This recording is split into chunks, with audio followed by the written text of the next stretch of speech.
सम्यक दर्शन का मौलिक गुण आते ही आत्मा में ज्ञान की परिणति समीचीन अर्थात सम्यक ज्ञान रूप हो जाती है। ये दोनों गुण युगपत रहा करते हैं। जहाँ जहाँ सम्यक दर्शन वहाँ वहाँ सम्यक ज्ञान,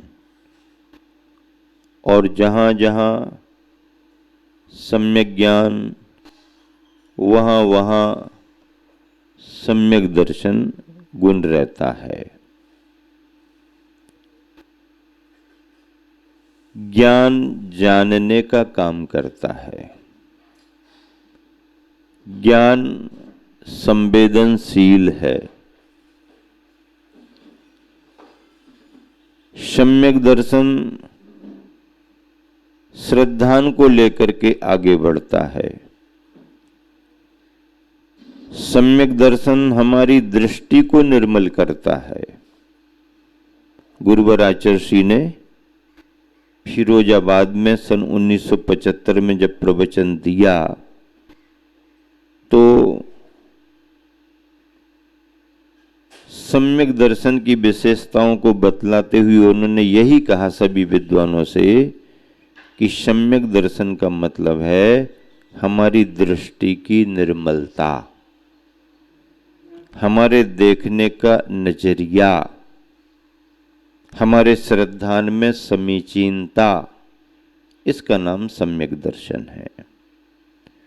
सन 1975 के जो प्रवचन आचार्य के हुए थे उनका संकलन हुआ, प्रोफेसर जगरूप सहाय जी ने किया, प्राचार्य नरेंद्र प्रकाश जी ने संपादन किया, सेठ छदामी लाल जी बैठते थे और बड़े चर्चित प्रवचन थे फिरोजाबाद के। और बिल्कुल नैसर्गिक नेचुरल वातावरण में, ना कोई पंडाल, ना कोई बड़ा मंच, ना कोई एडवर्टाइज, ना कुछ।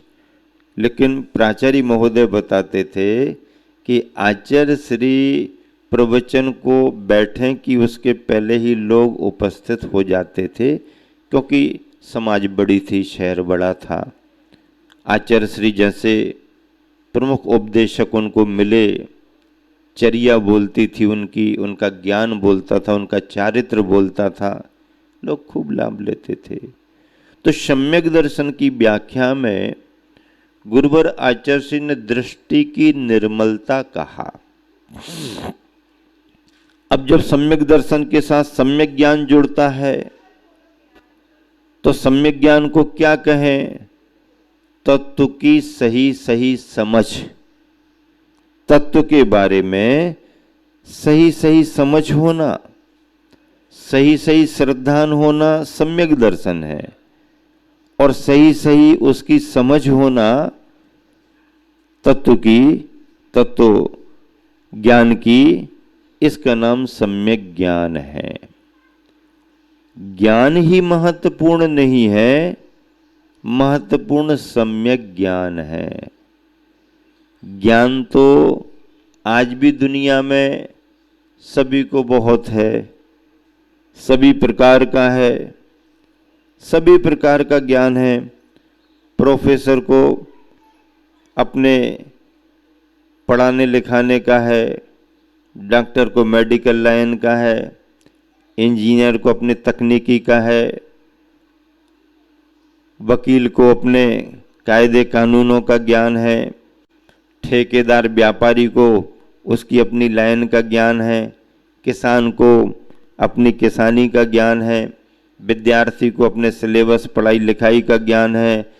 तो बिना पढ़ी लिखी एक गृहिणी अगर घर में है और गृह कार्य को करती है तो उस गृहिणी को भी अपने गृह कार्य, रसोई, चूल्हे चौके का उसको पूरा ज्ञान है। होम साइंस उसने नहीं की, डिग्री नहीं ली कहीं जा करके, लेकिन डिग्री वालों के भी कान पकड़ लेती और कहती ये तुम जानो ये सही है, ज्ञान कहाँ से आया?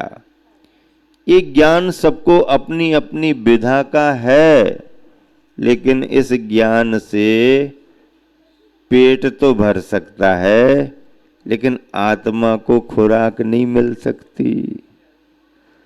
तन को खुराक मिल सकती है, लेकिन चेतना को खुराक नहीं मिल सकती है।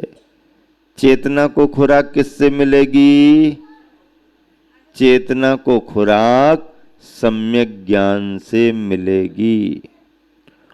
और इसीलिए इस सम्यक ज्ञान की महिमा गाते हुए आचार्यों ने लिखा, जिन आचार्यों की गाथा का हिंदी में पद्य बनाते हुए पंडित जी ने लिखा, क्या? ज्ञान समान न आन जगत में सुख को कारण। क्या? ज्ञान समान न आन जगत में सुख को कारण। यह परमामृत जन्म जरा मृत्यु रोग निवारण। यह परम अमृत है जो जन्म जरा और मृत्यु के निवारण में कारण है। इस रोग को दूर कर सकता है। इसलिए ज्ञान के समान जगत में और कोई दूसरा कारण नहीं है।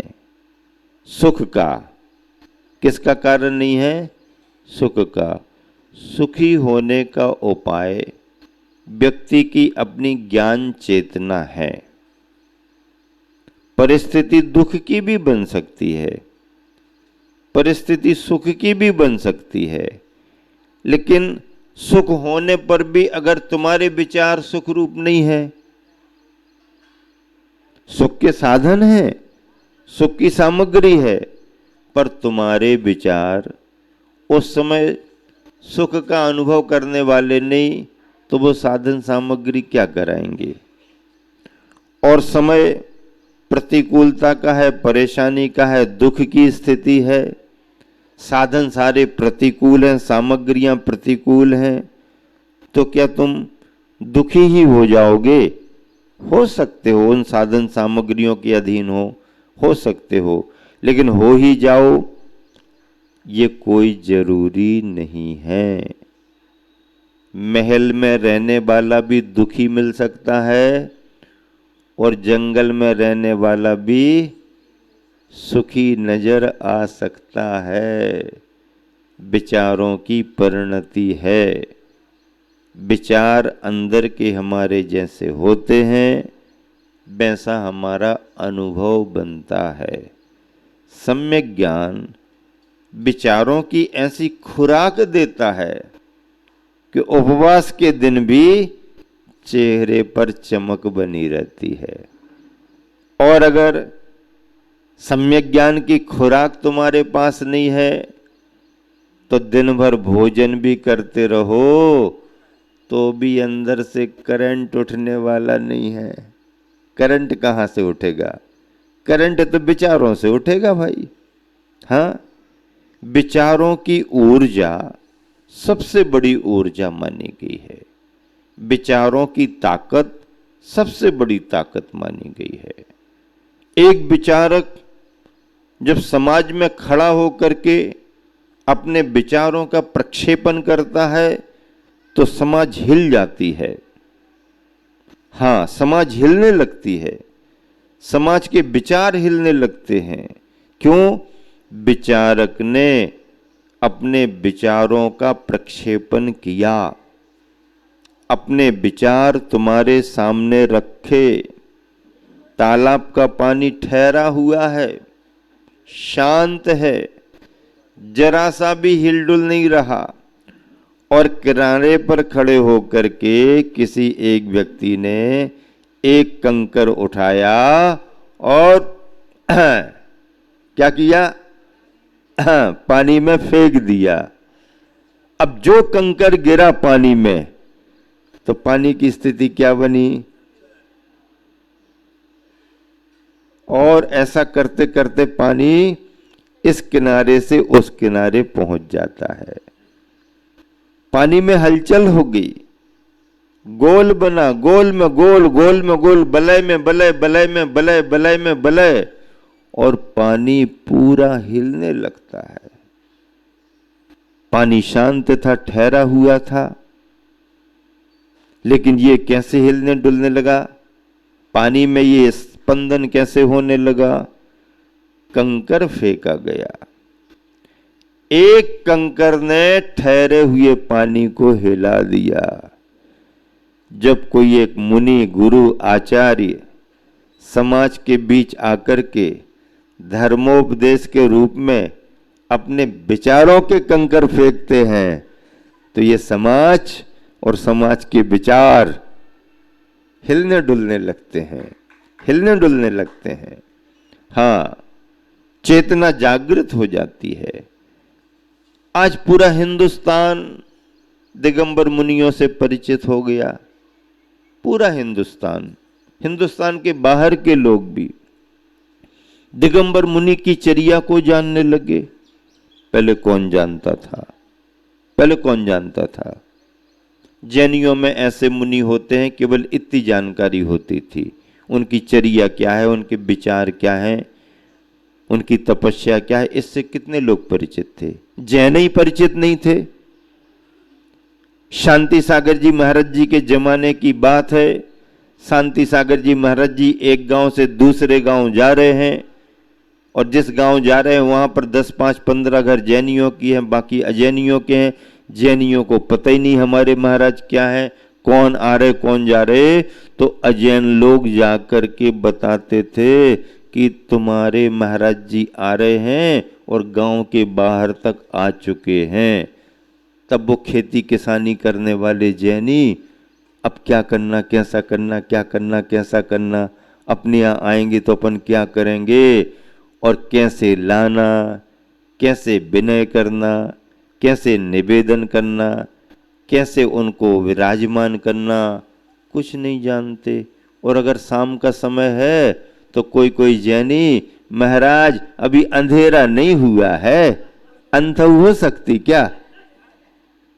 अभी अंधेरा थोड़ी हुआ महाराज, अभी अंधेरा नहीं हुआ, अंधौ कर सकते क्या?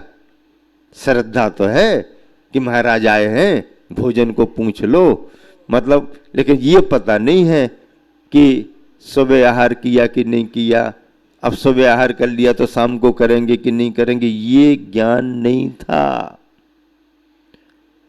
और मध्य प्रदेश बुंदेलखंड में भी आप आज बुंदेलखंड बुंदेलखंड बुंदेलखंड, ये तो जो बुंदेलखंड तुम देख रहे हो, ये तो सब आचार्य विद्यासागर की देन है। अन्यथा इसी बुंदेलखंड का मामला, इसी बुंदेलखंड के हाल कैसे थे, गणेश प्रसाद जी वर्णी छुल्लक जी से पूछो। जैनियों को अपने जैन होने का ज्ञान नहीं था, जैनियों को जैन होने का ज्ञान नहीं था, जैनियों की क्रियाएं क्या होती हैं ये ज्ञान नहीं था, मंदिरों में अभिषेक पूजा पाठ कैसे करना चाहिए, किस तरीके से करना चाहिए, 16 पहन लिया, कर दिया, विधि विधान नहीं है तो नमोकार मंत्र पढ़ा, क्रिया पूरी हो गई। सागर में एक बार सिद्ध चक्र महामंडल विधान करना था, और उस समय कोई पंडित जी विधान कराने वाले नहीं मिले, और समाज के बंधुओं ने उत्साह से खूब सामग्री तैयार कर ली, थाल के थाल भर करके रख लिए, लेकिन विधि विधान से विधान कराने वाले कोई नहीं मिले। छुल्लक गणेश प्रसाद जी वर्णी ने बताया, जब वो ब्रह्मचारी थे, छुल्लक तो बाद में बने, तब उन्होंने जैनियों के सभी प्रमुख लोगों को बुलाया कि भैया अब क्या करना, कैसा करना, क्योंकि वो तो अजैन थे, असाटी समाज से आए थे, वो जन्मना जैन तो थे नहीं। गणेश प्रसाद जी वर्णी तो उनको भी उतना ज्ञान नहीं था, बोले क्या करना, तो सबने कहा कि अब तैयारी तो कर ली है, कराने वाले कोई मिले नहीं है, तो सबने बड़े बड़े थाल उठाए, उदक चंदन तंदुल पुष्प कई पढ़ करके, और सिद्ध चक्र महामंडल विधान समाप्त अर्थम समाप्त कर दिया। अब बताओ, ये हाल थे। उन्होंने कहा कि अगर 10 लक्षण महापर्व में कोई व्यक्ति आधा अधूरा गलती सलती भी तत्वार्थ सूत्र पढ़ दे या पढ़ देता था तो जैन समाज में उस सभा में उस व्यक्ति का बड़ा सम्मान होता था, बड़ा बहुमान किया जाता। इसने तत्वार्थ सूत्र के सूत्रों का वाचन कर दिया और कई कई जगह तो उसे कंधे पर बिठाल करके घुमाया, या कई कई ने तो डोली बना करके बिठाला, कोई कोई पालकी में बिठाल के भी घुमाने को तैयार हो रहे। मतलब उसके लिए इतना बहुमान सम्मान दे दिया जाता था। ये पुराने दिनों की बात है और जैन समाज के उस समय सुसुप्त अवस्था के ये अवसर हैं। जैनी जिस चेतना के साथ आज काम कर रहे हैं ऐसी ही चेतना 100 वर्ष पहले भी थी? नहीं। विद्वान थे लेकिन सीमित थे, जागरूकता थी लेकिन सीमित लोगों में थी, बाकी सारी समाज को तो कोई लेना देना नहीं। ऐसी समाज को जगाने का काम किया, सम्यक ज्ञान की प्रभावना बढ़ाई, अज्ञान का अंधकार दूर किया, लोगों में उत्साह बढ़ा। पुराने जमाने में क्षुल्लक गणेश प्रसाद जी वर्णी ने उस इलाके में जैनियों में जागृति की और सम्मेद शिखर के नाम पर शिखर जी का विहार करके इस इलाके को भी उन्होंने लाभान्वित किया। बहुत बड़ी देन थी। और उनके मन में आया कि बनारस हिंदू समाज का बहुत बड़ा विद्या का केंद्र है, जैन समाज का भी कुछ वहाँ होना चाहिए। अब बनारस जैसे, काशी जैसे स्थान पर विद्यालय खुले, कौन आगे आएगा और कौन उसके लिए आगे बढ़ाएगा? तो गणेश प्रसाद जी वर्णी से प्रभावित होकर के कोई आए होंगे, तो उनने अपनी बात रखी कि भैया हम कुछ ऐसा करना चाहते। तो उन्होंने कहा बाबा जी आपकी भावना बहुत अच्छी है। तो बोले भावना तो अच्छी है, तुम्हारा सहयोग का है? भावना तो अच्छी क्या, प्रशंसा करी और चलते बने। अरे तुम्हारा सहयोग क्या है ये तो बताओ। अब सोच विचार में पड़ गए। फिर उन्होंने 1 रुपया निकाल करके सामने रख दिया कि बाबा जी हमारा 1 रुपया का सहयोग है। कितने का? 1 रुपये का हमारा सहयोग है। आप इस रुपये का जो भी उपयोग करना चाहें शिक्षा के रूप में विद्यालय में आप कर लें। अब वर्णी जी कहते हमने माथा ठोक लो